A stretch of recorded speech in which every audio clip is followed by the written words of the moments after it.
morning YouTubers. Today is Saturday and today we've got a sunshine and a really nice weather, a little bit wind, but that's all good to go. And I'm sitting on my grass. As you can see, it's a really good grass, and I'm lying with the thing over here.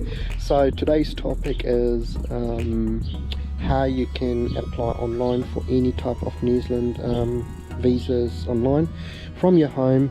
Don't need to move, don't need to go to the visa center or the immigration consulate in your own country.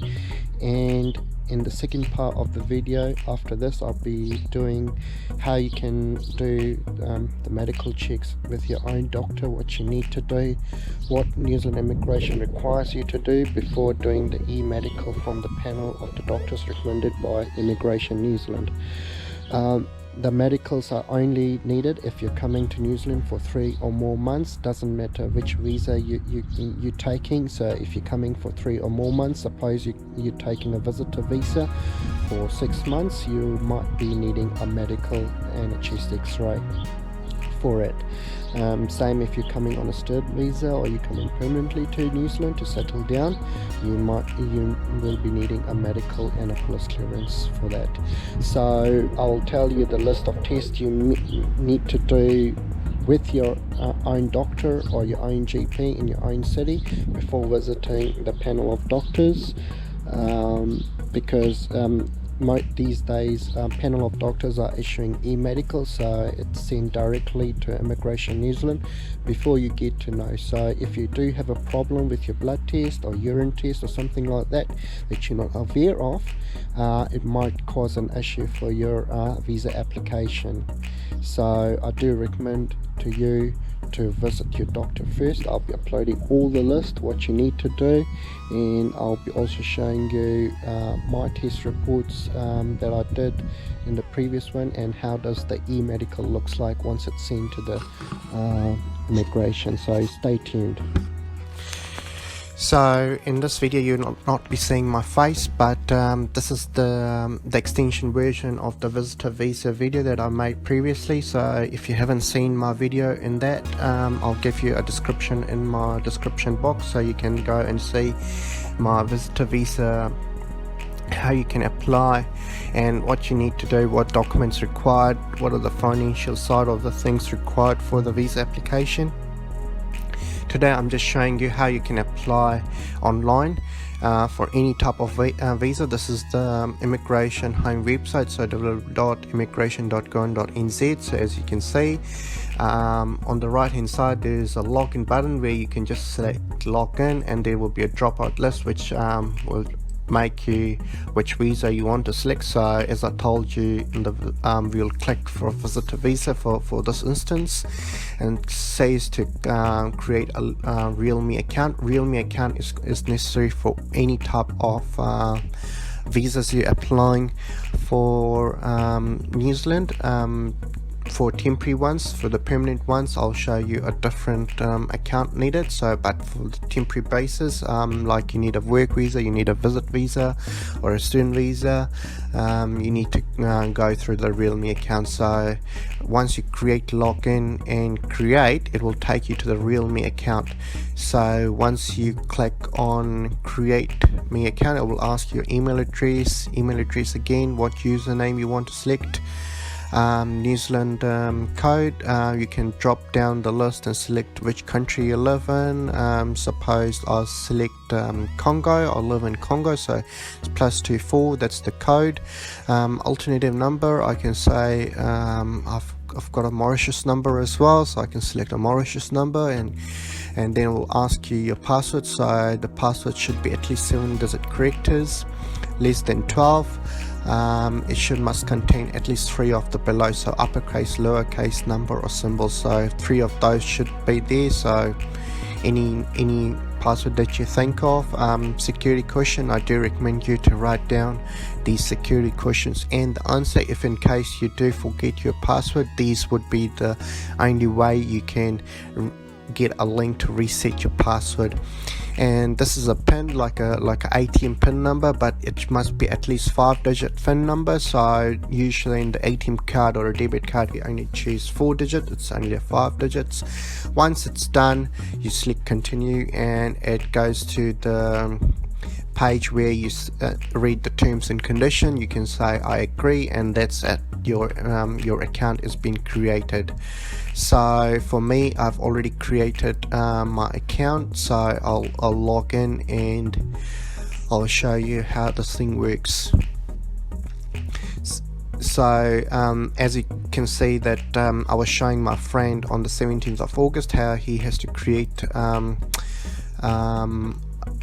work visa application. So I just showed him, and he knew what he needs to do. As you can see, you can apply for a student visa, visitor visa, work visa, group application, child or a partner child visa. So if your spouse is coming on a student visa, you want a partner visa or a child visa, you can do that.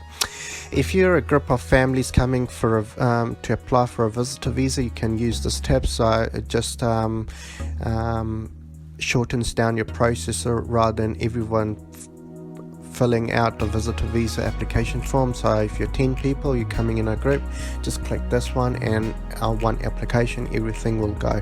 So today I'll be just showing you the visitor visa application form. So you can just click over here, just answer a few questions. Are you applying for a visitor visa? Yes. Do you have a MasterCard? Yes. Are you a citizen? No. So because if you are a citizen, then you can't apply for this visitor visa. Are you an Australian citizen or resident? No, because if you're an Australian citizen, you don't need a visitor visa, as Australia and New Zealand have an agreement between two countries that they can free flow their citizens. So if a New Zealand citizen go to Australia to work, he doesn't need a work visa or anything like that. He's considered automatically as equivalent to Australian citizen. So that's a as same as an Australian citizen come to New Zealand, he's automatically considered as a New Zealand citizen on the border. And he doesn't need any work visa or anything like that, or any visitor visa. Are you applying for a visitor visa as the partner or a dependent child of a New Zealand resident? No, because that's a separate category that you need to click on, where I showed you partner and a child visa, and then it says start my application.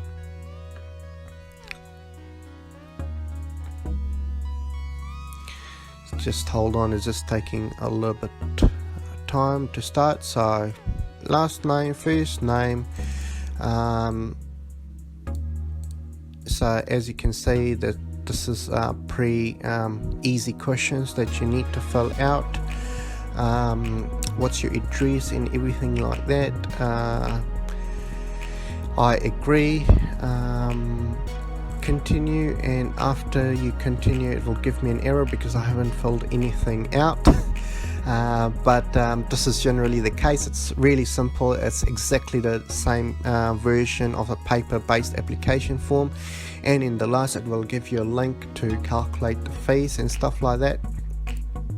But if you don't know what's the fees that you require, you can click the fees and calculator over here, and you can select visitor visa. So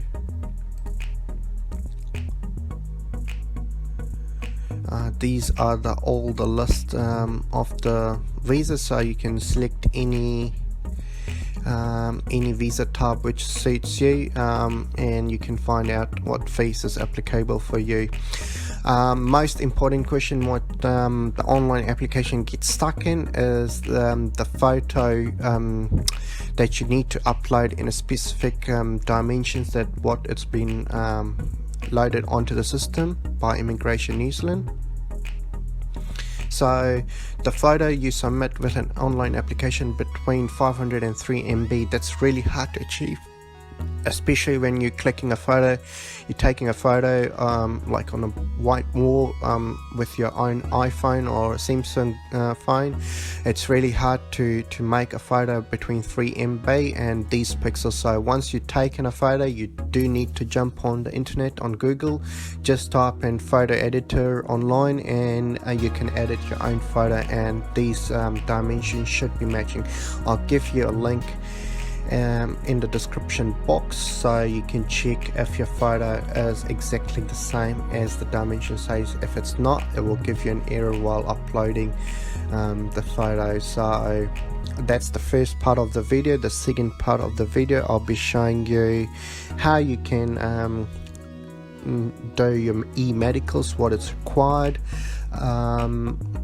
and what tests do you need to do by your own GP. That's the second video that I'll be making today, so stay tuned.